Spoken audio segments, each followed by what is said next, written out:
Okay, so I'm gonna talk about the role of women in jazz in the 1920s. Okay, so first, I'm gonna explain the importance of jazz music in the 1920s. The 1920s was a decade that witnessed unprecedented economic growth and prosperity in the United States. The phonograph record became the primary method of spreading music, and the music industry discovered new ways of making profits when they realized that record, sheet music, and piano roll sales could all be tied together in one. Jazz influenced the dances, the fashion, and the culture for many people in the era. Not everything was good. In the 1920s, jazz musicians had to deal with racial discrimination, and women in jazz had to overcome sexism. The years that came after the war was a huge change for gender discrimination. But jazz in the 1920s was controversial for many people because it was associated with a lost generation for the youth since they were supposed to be grown out of the World War I. Okay, so the 19th Amendment.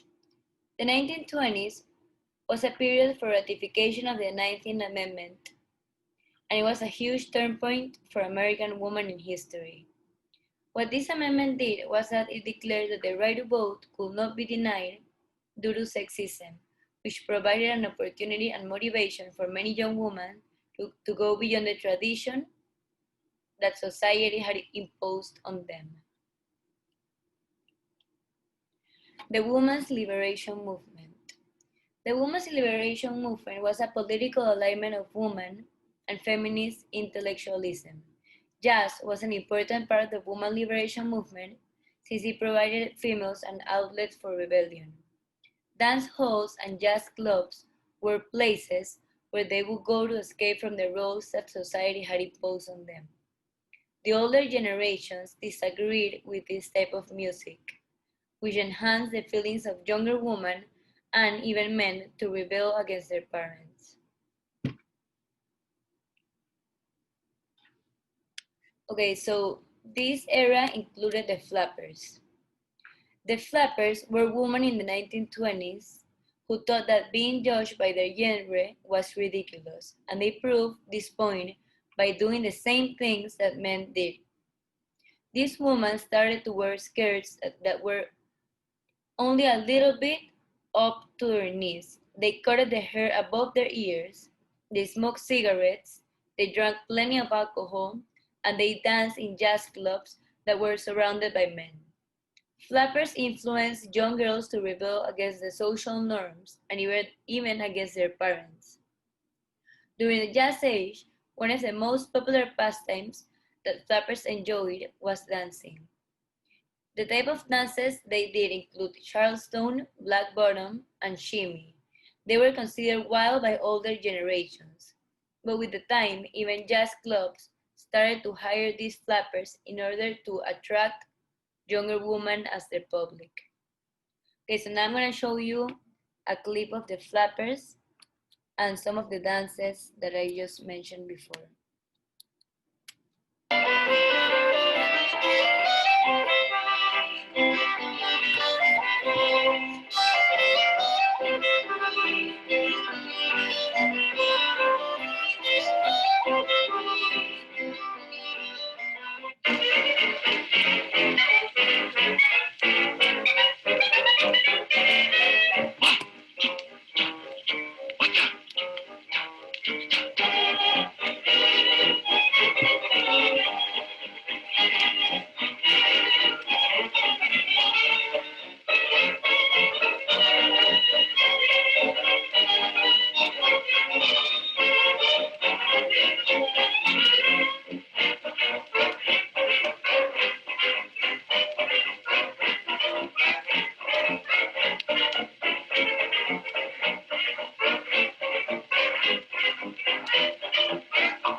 introduction of women to jazz music.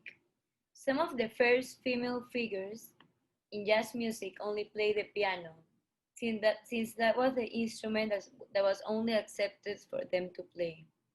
The 1920s provided an environment for experimentation, and women started to take the role of vocalist and instrumentalist. Women who decided to take the leadership roles were judged more harshly than males, but this didn't stop them from doing it. The 1920s had more work opportunities for women rather than for men, since radio shows became popular and most of them were led by women. Okay, first, one of the most important figures is Ella Fitzgerald. Ella Fitzgerald, or also known as the First Lady of Song, is remembered for her flexible, wide-ranging, accurate, and ageless voice. Ella elevated to the ranks of Duke Ellington and even Louis Armstrong. She signed a contract with Norm Granz, who was a civil rights activist and he was also her manager. And this, along with her talent, opened doors for many African American women. Her number one hit is called A Tisket, a Tasket, which I'm gonna show next. Yes, on the way I dropped it, a little girlie picked it up and put it in her pocket. She was trucking on down the avenue with not a single thing to do. She went becking all around. When she spied it on the ground, she took it, my little yellow basket. And if she doesn't bring it back, I think that I will die.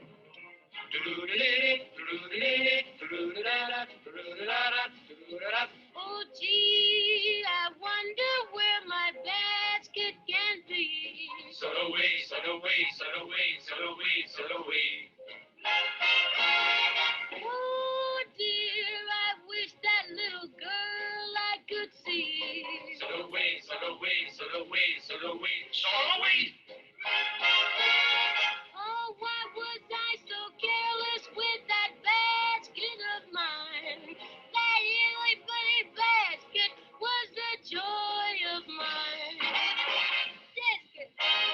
Basket, I lost my yellow basket. Won't someone help me find my basket and make me happy again? Was it red? No, no, no, no. Was it green? No, no, no, no. Was it cerise? No, no, just a little yellow basket. A little yellow basket.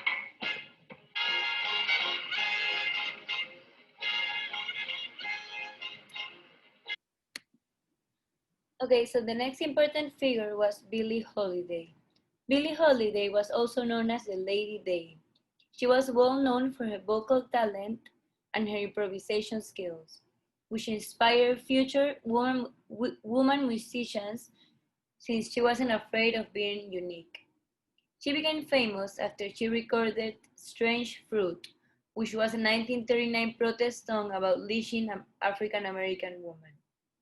Among the songs identified with her were apart from Strange Fruit, Fine and Melon, The Man That I Love, Billy's Blues, God Bless the Child, and I Wish on the Moon. Another important figure is Carmen McRae. Carmen McRae was considered one of the most influential jazz vocalists of the 19th-20th century, since she finds depth of feeling in the lyrics of the songs she writes. She established her own style of singing, which she used to record more than 60 albums and perform worldwide. Some of her most famous songs include My Foolish Heart, No More Blues, I'm Always Drunk in San Francisco, and It's Over Now. Now I'm going to show a video which is only made up of lyrics of one of the songs I like the most about her, which is I'm Always Drunk in San Francisco.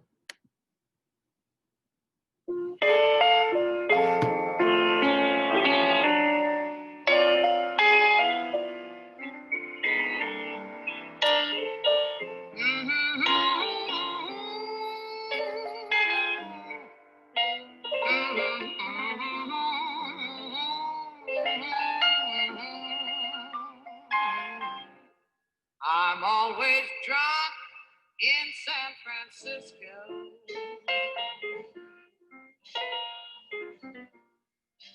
I always stay out of my mind.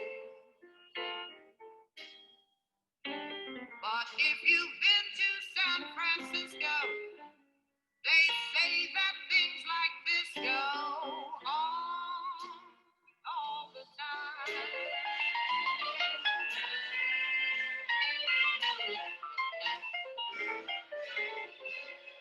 It never happens nowhere else.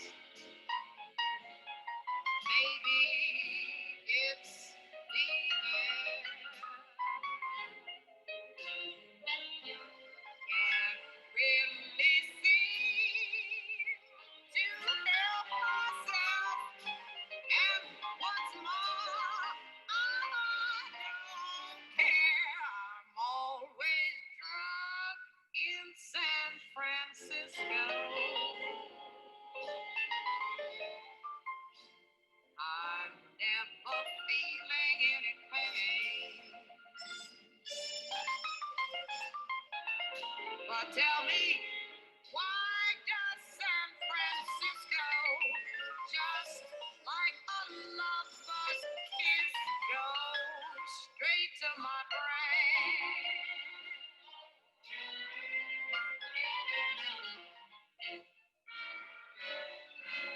I guess it's just the mood I'm in that acts like alcohol. Because I'm drunk in San Francisco. I get stoned in San Francisco. Yes, I'm drunk in San Francisco. And I don't drink at